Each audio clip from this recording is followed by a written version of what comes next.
Kata Tuan Azizi Ali, pakar kewangan nombor 1 Malaysia, waktu terbaik untuk kita mula simpan emas adalah 20 tahun yang lepas.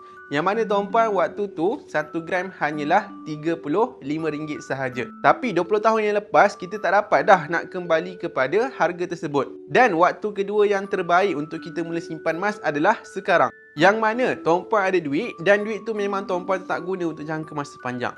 Sebab apa tuan-puan? Sebab emas ni dia adalah simpanan untuk jangka masa panjang. Sebagai contoh, tuan-puan ada apa-apa matlamat jangka masa panjang, nak buat sebagai dana untuk perkahwinan, dana pendidikan anak, dana persaraan dan sebagainya, boleh terus alihkan kepada simpanan dalam bentuk emas. Kalau kita tengok sejarah 20 tahun harga emas, nilai emas meningkat secara purata 10% setahun. Jadi ada je duit, terus alihkan kepada simpanan emas. Jangan tengok harga, sebab harga emas tak pernah murah. Untuk jangka masa panjang, harga emas memang akan meningkat.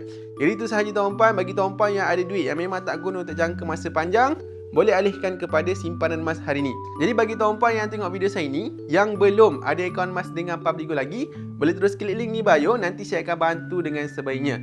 Teruskan follow saya untuk lebih banyak ilmu emas dan kewangan. Semoga bermanfaat.